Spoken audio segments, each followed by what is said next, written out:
he did indeed silence them. For months, fans couldn't stop arguing about how a matchup between Teofimo Lopez and Shakur Stevenson would actually play out. One side believed Shakur's footwork and movement would have Teofimo chasing shadows for 12 rounds. The other side was convinced Teofimo's power, explosiveness, and unpredictability would eventually overwhelm Shakur. The debates got loud, the opinions got heated, and it quickly turned into Team Shakur versus Team Teofimo with no middle ground. Two undefeated champions, two completely different styles, and no clear agreement on what would happen once the bell rang. In this breakdown, we're diving into both sides of that argument, what analysts and fighters expected, and then walking through how the fight actually unfolded. Let's get into it, because this wasn't just another big fight. Teofimo Lopez versus Shakur Stevenson had been building for years. These two crossed paths all the way back in their early teens, competing at national amateur tournaments long before the spotlight found them. From that point on, they were on parallel paths, always moving closer to a collision at the highest level. And when it finally happened, it couldn't have been on a bigger stage, Madison Square Garden, boxing's most iconic arena. Undefeated records, championship stakes, everything is on the line. But what truly captivated fans wasn't just the titles or the perfect records. This fight represented a clash of boxing philosophies. Precision versus aggression, control versus chaos. Two opposing visions of how the sport should be fought, and only one of them was going to leave the ring with their style proven right. For the fighter who lost, the consequences were bigger than just a loss. Questions about legacy, credibility, and long-term impact were all on the table. And depending on who you talked to before the fight, the predictions couldn't have been more different. That's exactly why this matchup had everyone split heading into fight night. So let's break down the styles, because that contrast is what fueled the debate. On one side, you had Teofimo Lopez, and Teofimo has never followed a traditional path. He doesn't wait in line, doesn't play it safe, and doesn't ease his way into opportunities. He kicks the door down and takes center stage. That's been the story of his entire career. When he faced Lomachenko, critics said he was too young, too raw, and stepping into a moment that was too big for him. Instead, Teofimo rose to the occasion and walked out as the undisputed lightweight champion at just 23 years old. Then he moved up to 140 pounds, defeated Josh Taylor, and solidified his reputation as one of the most dangerous fighters in boxing. What defines Teofimo is his comfort in chaos. He wants to fight fast, uncomfortable, and unpredictable. He thrives in disorder, breaking rhythm before his opponent can settle in. That unpredictability is his edge. You never quite know which version of him will show up, the boxer, the aggressor, the counterpuncher, or the early storm. Sometimes even Teofimo doesn't lock into one approach, and that uncertainty makes him dangerous. On the opposite side stands Shakur Stevenson, who couldn't be more different. Where Teofimo brings chaos, Shakur brings control. Where Teofimo explodes, Shakur calculates. An Olympic silver medalist and multi-division world champion, Stevenson fights with precision and intent. Watching him work is like watching a system run flawlessly. Every movement deliberate, every decision purposeful, every adjustment calculated to take something away from his opponent. Every shot Shakur throws has a purpose behind it. He doesn't just outscore opponents. He slowly shuts them down. He removes options piece by piece until fighters are left drained, frustrated, and second-guessing their own instincts. His defense is elite by any standard, and his ring intelligence is widely viewed as among the best in boxing today. The way he manages distance, controls timing, and dictates positioning is something that really stands out if you understand the nuances of the sport. That's why this matchup sent the boxing world into a frenzy. At its core, it asked a simple but timeless question. What wins at the highest level? Chaos or control? Explosive athleticism and power? Or precision, discipline, and structure? Disruption versus order? And fans were genuinely split right down the middle. Supporters of Stevenson were confident. They argued that Teofimo would struggle badly with Shakur's movement, footwork, and defensive awareness. They pointed to moments where Lopez had trouble against fighters who didn't stay directly in front of him, mentioning bouts where lateral movement disrupted his rhythm. Their belief was that when Teofimo can't plant his feet or find clean targets, frustration sets in and his offense stalls. In that scenario, many felt Stevenson would put on a masterclass over 12 rounds. Several analysts echoed that sentiment, predicting a comfortable decision win for Shakur. Some even suggesting he'd control the majority of the rounds. The thinking was that Teofimo would start fast, realize early that landing clean shots wouldn't be easy, slow down by the middle rounds, and then watch Stevenson take over with superior fundamentals and composure. But the Teofimo camp pushed back just as hard. They argued that people were overlooking his championship resume and big fight experience. Lopez didn't just beat good fighters. He defeated Lomachenko and Josh Taylor, two of the most respected names of this era, and he did it while being doubted both times. To them, Teofimo is at his most dangerous when expectations are low and pressure is high. They also questioned whether Stevenson had ever truly been tested at that level. While Shakur's resume is impressive, critics argued that he hadn't yet faced someone with the combination of power, physicality, and chaos that Lopez brings. They wondered how Stevenson would respond if forced into uncomfortable moments, if the fight turned gritty, physical, and unpredictable. Against Teofimo, they believed those moments were inevitable. Some fighters weighed in as well, pointing out that the version of Teofimo who showed discipline, patience, and controlled aggression against Lomachenko would be a serious problem for anyone. If that version showed up, calm but explosive, measured but dangerous, then Stevenson could find himself in deep waters. Others framed it as a true coin flip matchup, saying the outcome would depend entirely on who established control early.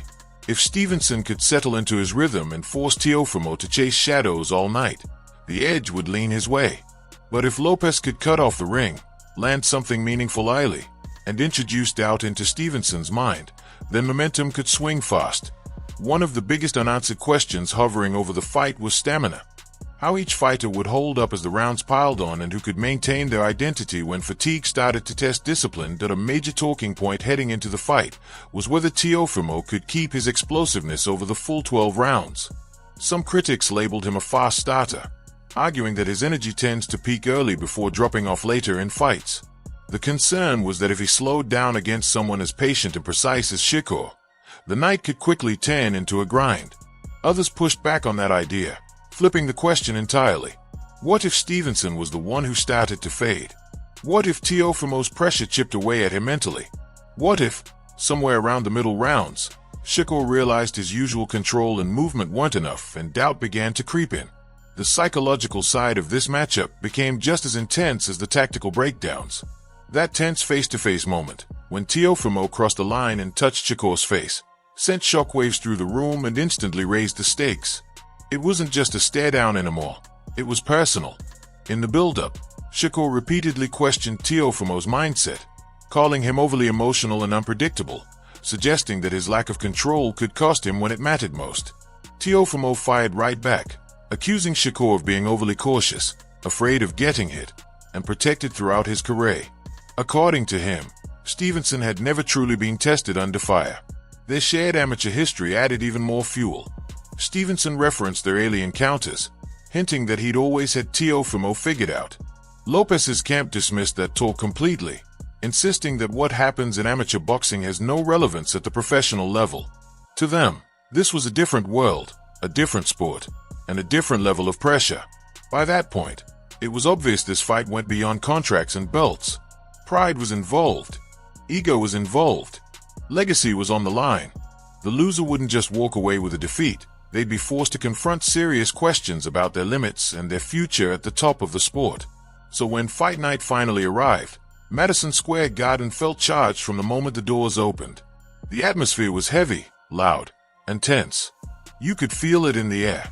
Something big was about to happen. Both fighters made the walk knowing everything was on the line. Undefeated records. Championship pride. Each was convinced he was the true king of the super lightweight division. This wasn't just about winning. It was about proving something.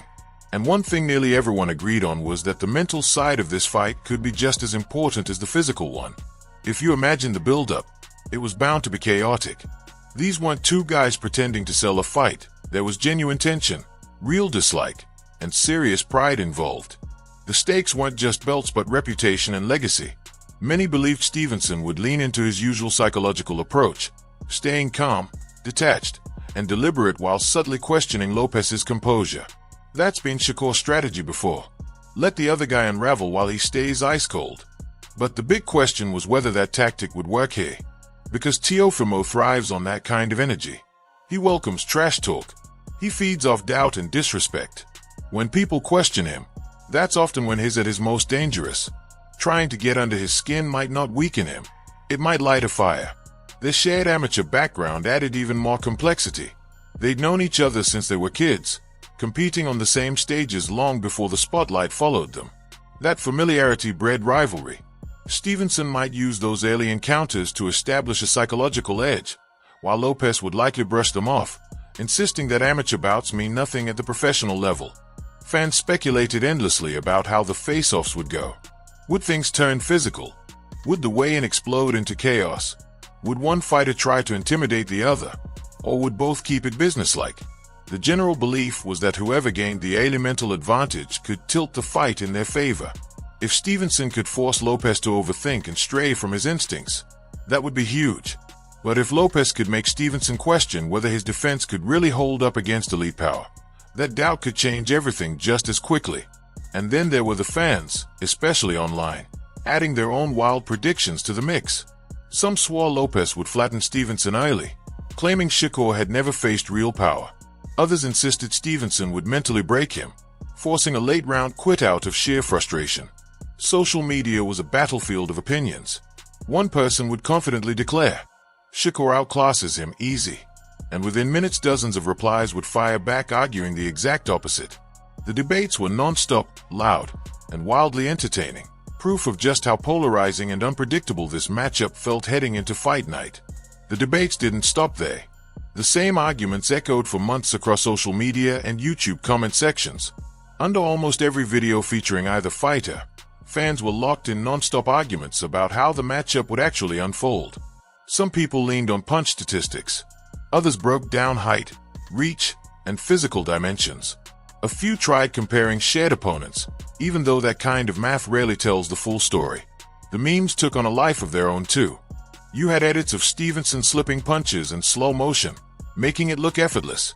On the flip side, there were highlight reels of Lopez's knockouts set to dramatic music, reminding everyone of his power. No matter where you looked, people were choosing sides and defending them like it was personal. Even fighters jumped into the conversation. Active pros shared their predictions online. Some were connected to Stevenson through training camps and naturally backed him. Others had history with Lopez and stood firmly in his corner. It felt like the entire boxing community was invested in how this clash of styles would play out. So now it's your turn. The hype around this fight is real, and it's one you don't want to miss. Drop a comment and let us know where you stood. Were you Team Shakur or Team Teofimo from the jump? If your prediction hits, let us know. Make sure to like the video, subscribe to the channel, and turn on notifications so you don't miss future breakdowns. This is the kind of matchup that reminds us why boxing hits different. I'll catch you in the next one. Peace.